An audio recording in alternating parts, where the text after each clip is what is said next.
कि भगवान के सन्मुख हो। जब तुम प्रभु के सन्मुख होगे तो तुम देखना तुम्हारा उत्साह बढ़ेगा। कभी कभी सत्संग में कहते हैं कि अब उस आनंद की उमंगन को कैसे बताएं। ऐसा समझ लो जैसे किसी का ब्याह तय हो गया हो, संसारी पुरुष का, और उसके मनोनुकूल पत्नी मिल गई हो और कितना फूला फूला घूमे, या मां के इकलौते बेटे का ब्याह हो, फिर कैसे फूली फूली सबका स्वागत आनंद। अब ये कहां परमानंद में प्रभु से उदाहरण बैठेगा, पर वो तो अद्वितीय है, अचिंत्य है। ऐसे ही चंद्र शाखा न्याय जैसा कि डाल के एक हाथ ऊपर देखो चंद्रमा दिखाई दे रहा, अद्भुत फूलन, अद्भुत उत्साह। जिस समय भगवत सन्मुख होगे ना, एक ऐसी उन्मत्तता, एक ऐसे आनंद की उमंगन, उसके लिए ललचाओ। जो तुम खोज रहे हो इधर नहीं है, वो इधर है। परमानंद, विज्ञान आनंद, क्या क्या भगवान के उस आनंद को महापुरुषों ने सजा करके, बहुत सुख में, परमानंद में। निश्चित निश्चित हम कई बार कहा है कि अगर ऐसा कुछ होता तो हम कह जरूर देते, भले हमारी कमी होती कि हमारी कमी के कारण, पर हम कह देते, बस सच्ची कहते हैं। वो उसी आनंद का ये जितना ये आनंद का जो क्षेत्र माना गया शरीर है, भोग है, इसकी तो दशा ही देख रहे हो। आनंद का स्वरूप प्रभु में। ज्यों ज्यों तुम्हारा प्रभु सन्मुख होकर कदम बढ़ेगा तो तुम्हारे अंदर अद्भुत आनंद, अद्भुत उत्साह, अद्भुत उत्कंठा और एक दिव्य शक्ति, ये भी बात, एक दिव्य शक्ति तुम्हारे अंदर, दैवी संपदा बढ़ने लगेगी, एक अलौकिक शांति रहेगी। दुख सुख में एक समानता का भाव आ जाएगा। कोई भी भोग तुम्हें प्रिय नहीं लगेगा। नहीं खान पान ते ही भावे है, नहीं कोमल वसन सुहावे है, सब विषय लगे ते ही खारा है, हरि आशिक का मग न्यारा है।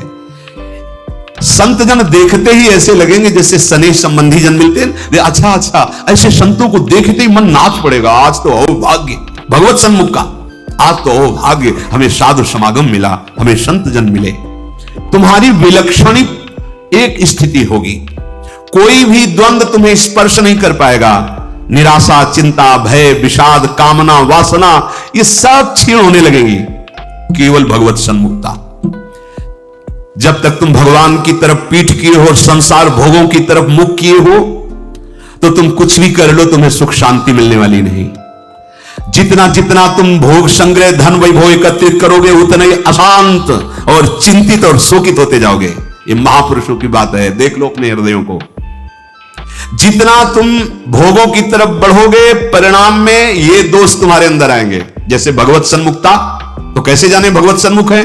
तो बोले जो ही तुम भगवत सन्मुख होगे तो तुम्हारा एक एक क्षण नवीन उत्साह, नवीन उत्कंठा, दिव्य शक्ति और दैवी संपदा, शांति, समता, वैराग्य, प्रेम और संतों को देखकर अपार सुख, ऐसा ये भगवत सन्मुखता का लक्षण। अब यहां बता रहे, चाहे जितना तुम धन वैभव भोग एकत्रित कर लो, भगवत विमुख हो, तुम्हें कभी सुख शांति नहीं मिल सकती। भगवत विमुख का लक्षण क्या है?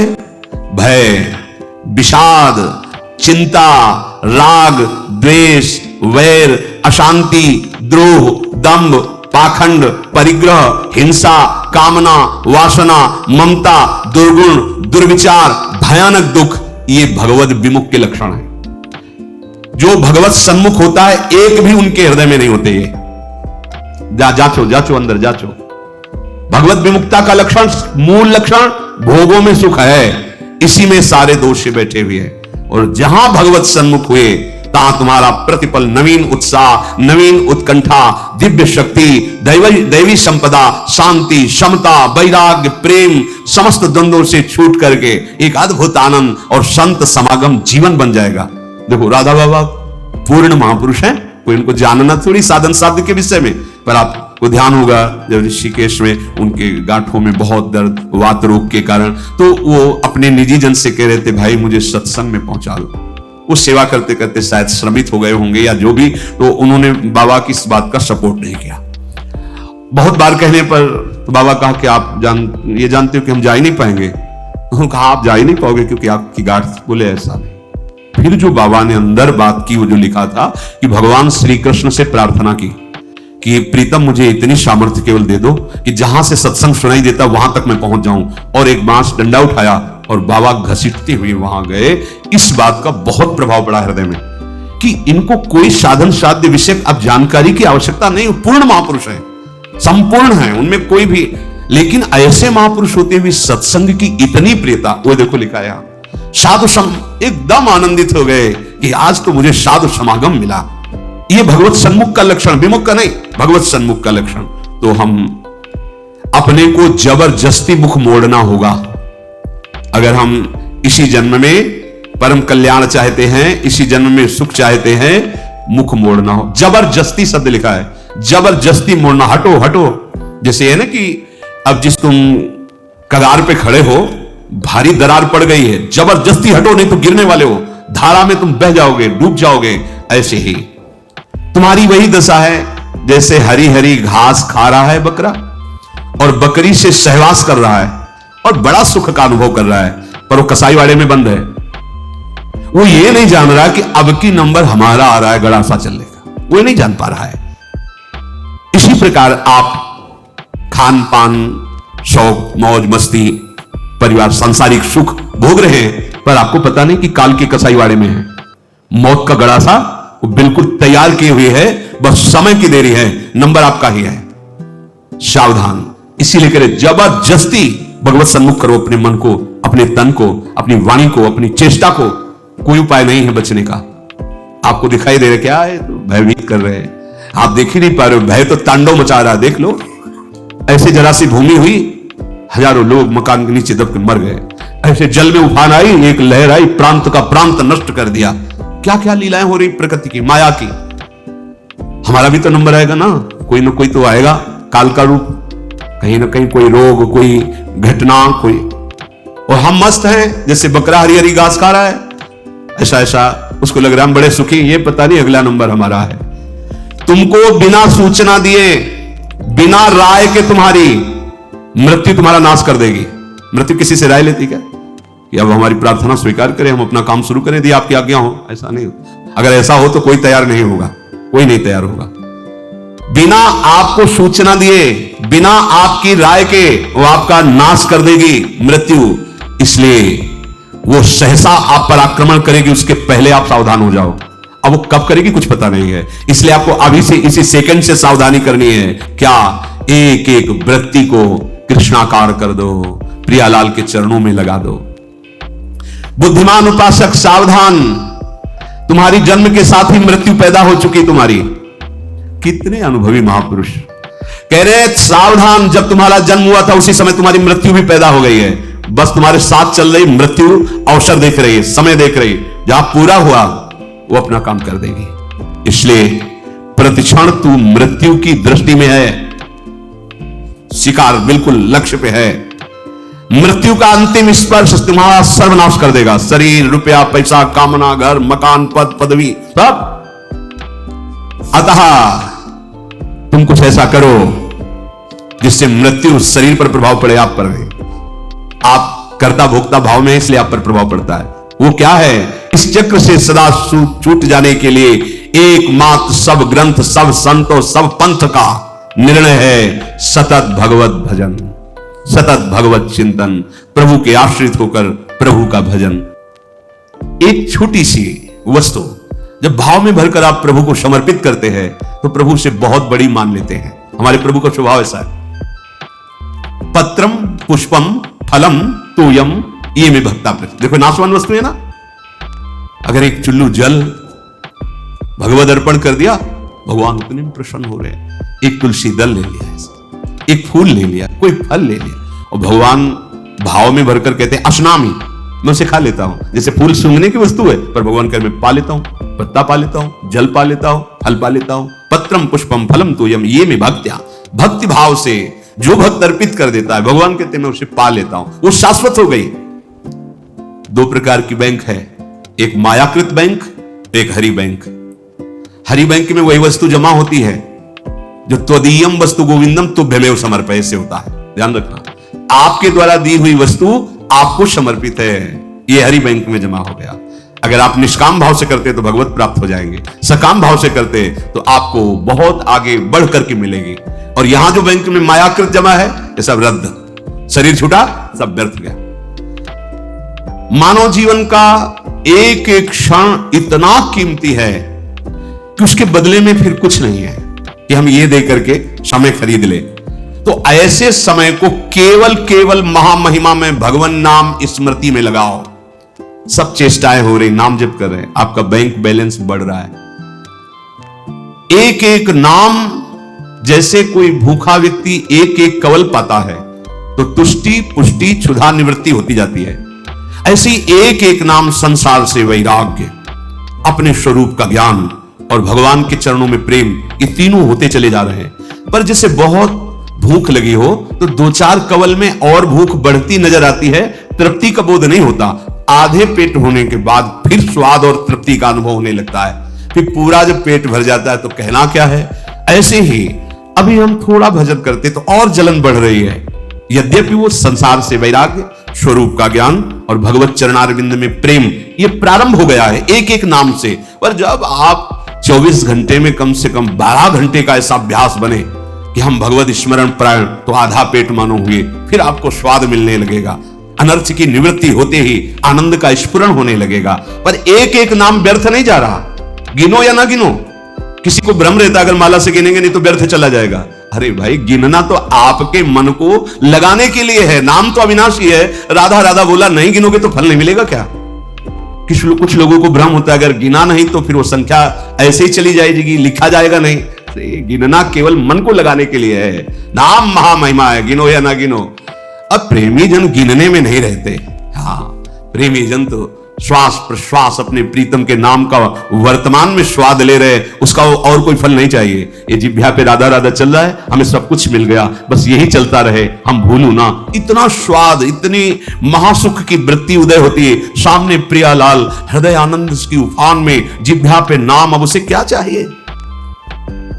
जो क्षण चला गया वो लौटकर दोबारा तुम्हारे जीवन में नहीं आएगा, बहुत बड़ा घाटा। अगर खाली चला गया तो बहुत बड़ी हानि, बहुत बड़ा छिद्र, बहुत बड़ी दोष वृत्ति हो गई। जरा सा भगवत विस्मरण में अंतर, माया का प्रवेश। का हनुमंत विपति प्रभु सोई, जब तो सुमिरन भजन न होई। श्वास प्रश्वास लगातार भगवान नाम का अभ्यास, भगवत स्मृति। कहीं भी जा रहे हो, कोई भी कार्य कर रहे हो, किसी से भी कोई व्यवहार कर रहे हो, अंदर ही अंदर स्मरण, प्रभु का स्मरण न छूटने पावे। लाभ हरिवंश के नाम उच्चारण, लाभ इससे बड़ा कोई लाभ नहीं। राधा राधा हरि हरि, अगर नाम उच्चारण हो रहा अंदर, बहुत बड़ा लाभ मिल रहा है। 1 लाख रुपया 1 घंटे में कमा लिया और हरि को भूल गए, किस काम में आएगा? और 1 घंटे बाद शरीर छूट गया, 1 लाख रुपया कमा लिया है, हरि का नाम नहीं लिया, आएगा क्या हाथ? और 1 घंटे लगातार नाम जप किया है, भले हमारे पास लौकिक वैभव नहीं है, लेकिन ना तो संताप होगा, न शोक होगा, न चिंता होगी, न भय होगा, एक आनंद, और वो अनंत काल के लिए बैंक में जमा हो गया अविनाशी नाम। ये हमारी समझ में क्यों नहीं आ रहा? लाखों रुपया इकट्ठा कर ली, चिंता है, शोक है, भय है, नाना प्रकार की वासनाएं जल रहे, लाभ क्या मिला? नाम चल रहा है, माना कि आपके पास उतना ऐश्वर्य नहीं है, यथा लाभ संतोष जितना प्रभु दिए सन, पर आपका हृदय प्रफुल्लित रहेगा, भरोसा बहुत बड़े स्वामी का है, और एक एक नाम आपका जमा हो रहा है। सदगुरुदेव भगवान एक दिन बोले थे, एक एक सेकंड का तुम्हारे हिसाब होगा। ऐसा नहीं कि तुम नाम जप कर रहे हो, उनके लिए जल रहे हो, कष्ट सह रहे हो, तो तुम्हें किसी को बताने की जरूरत है। एक एक सेकंड का हिसाब होगा और आप निहाल हो जाओगे। वो एक एक सेकंड आपको देख रहा है, आपके एक एक सेकंड की वृत्ति का हिसाब होगा। बहुत उदार दानी है हमारे प्रभु, अति उदार भी सुंदर। ऐसे मालिक के सेवक हो, वो एक एक सेकंड देख रहा है और तुम्हारा हिसाब करेगा। बाहर से नाटक करोगे, भक्ति का दंभ करोगे तो समय लगेगा, दंभ पूर्वक भी भक्ति की व्यर्थ नहीं जाती। झूठा खेले साचा हो, एक दिन ऐसा झटका लगेगा माया का कि अपने आप सच्चाई पे खड़े हो जाओगे। वो बहुत खिलाड़ी है, उससे बड़ा कोई खिलाड़ी नहीं। करो करो दम, करो नाटक। अब अपना नाटक विस्तार करेगा और ऐसी जगह खड़ा करेगा जहां कोई नहीं, तब पुकारोगे हे हरि, तो बोलेगा आ जाओ, हम तो पहले ही पांव फैलाए बैठे थे, पहले ही तुम तो हमें केवल निमित्त बनाकर भोगों के लिए तुम चल रहे थे, लेकिन अब असलियत में पुकारा, आओ हम तुम्हारे स्वागत के लिए खड़े हैं। झूठा खेल है ये, खेल ऐसा है, झूठा खेल है साचा होए। अगर झूठ से भी कोई भक्ति करने लगे तो सच्चाई में भगवान उसे भक्त बना देते हैं। हाँ, जो कोई भक्ति करे कपट से, उसको भी अपनाऊं, साम दाम और दंड भेद से सीधे रास्ते लाऊं। साम दाम दंड भेद, सीधे रास्ते लाओ, नकली से बनाओ असली। यही मेरे मन में छड़ी भगत मेरे मुकुट मणि। मैं हूं भक्तन को दास, भगत में आह कितने कृपालु स्वामी है। एक राजा का सरोवर था बहुत बड़ा, तो उसमें वो अपने मन आह्लाद के लिए रंग बिरंगी मछलियां पाले हुए थे। कभी कभी कोई मछुआरा, तो उन्होंने आदेश कर दिया इस सरोवर से जो मछली पकड़ेगा उसे मृत्यु दंड दिया जाएगा। अब तो कोई जाता नहीं, बहुत मछलियां रंग बिरंगी को। एक मछुआरा परिवार बड़ा भूखा था और कई दिनों से भी मुझसे मिला नहीं था शिकार। उसने देखा यहां कोई रखवाले तो रहते नहीं है, मृत्यु दंड का आदेश है, हम जल्दी से लिया भाग जाएंगे। और ढेर सारी मछलियां बड़ी बड़ी, वो गया जाल फैलाया, मछली समेट ही रहा था कि राजसवारी दूर से घोड़ों की टाप धूल देखा। अरे तो अब क्या करें, भागते हैं तो दिखाई देंगे, बंदी बना लिए जाएंगे क्योंकि वो घोड़े में है। उसको लगा कि साधु बन जाना अच्छा है, बहुत बढ़िया उपाय है। फौरन कपड़ा सा उतारे और रजली पूरे शरीर में पोत ली और वो तो साधु बैठ गए। जाल उसी जल में छोड़ दिया, ऐसे छुपा दिया, शांत से बैठ। वो राजा निकल रहे थे तो देखा सरोवर पर कोई परमहंस बैठे। बोले हो भाग्य। दूर ही अपने सब राजशोभा को रोक दिया, सैनिकों को रोक दिया, नंगे पैर पाग उतार करके आए, साष्टांग दंडवत की। धीरे से हल्की आंख खोल, वो तो भयभीत है कि मृत्यु दंड मिलता। रत्न आदि सामने रखकर, पर वो आंख खोला नहीं तो उसने समझा महाराज ध्यान में विक्षेप नहीं पहुंचाना चाहिए, चुपचाप चला। जब घोड़ों की टाप दूर ऐसे जाते हुए वो चले गए तो आंख खोला तो देखा रत्न आदि हीरे आदि। तो उसने विचार किया कर्म तो मैं वो कर रहा था कि मुझे मृत्यु दंड मिलता, लेकिन साधु वेश का सहारा लिया तो मुझ नीच अपराधी को राजा प्रणाम किया और ये रत्न रख के गया।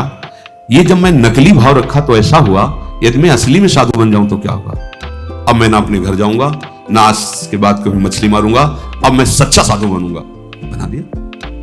जो कोई भक्ति करे कपट से उसको भी अपनाओ, पर काहे को समय बर्बाद करोगे। आपको भगवान ने सत्संग दिया है तो आप सच्चे मार्ग के पथिक बनो। श्वास प्रश्वास तुम्हारी खाली ना जाने पावे।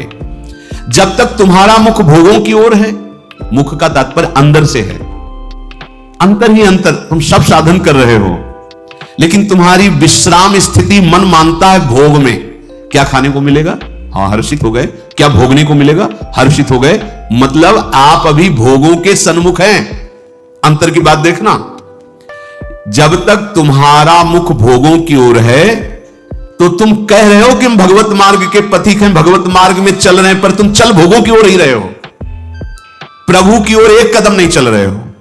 जैसे कई बार सत्संग में बताया है कि ये बिहारी जो हैं, आप मुख इधर करो छठी कला की तरफ और दौड़ लगा दो तो आपका हर कदम बिहारी जी से दूर होता चला जा रहा है। आप बहुत चल रहे हो लेकिन विपरीत चल रहे हो तो आप बिहारी जी से दूर होते चले जा रहे हो। और ये मार्ग है, लेट जाओ और लेट कर चलो तो समय आएगा पहुंच जाएंगे, क्योंकि आप सही मार्ग में चल रहे हो।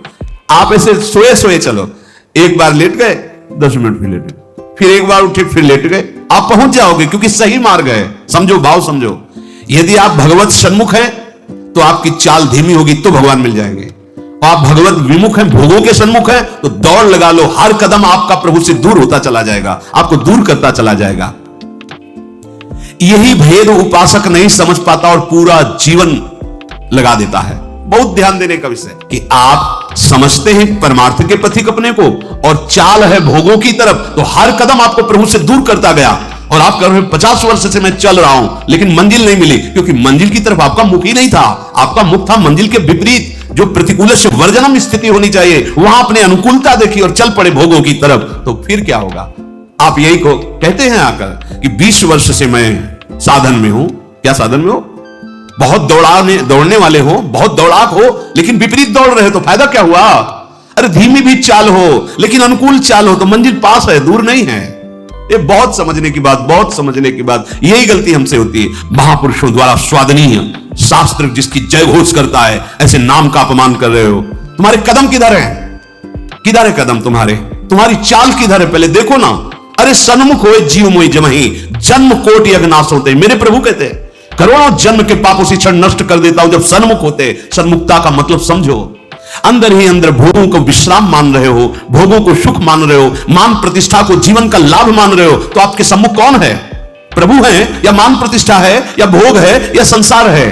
क्या वेश रख लेना प्रभु की सन्मुखता होती है? क्या उद्देश्य क्या है तुम्हारा? उद्देश्य सन्मुखता होती है। उद्देश्य बहुत बार कहा है,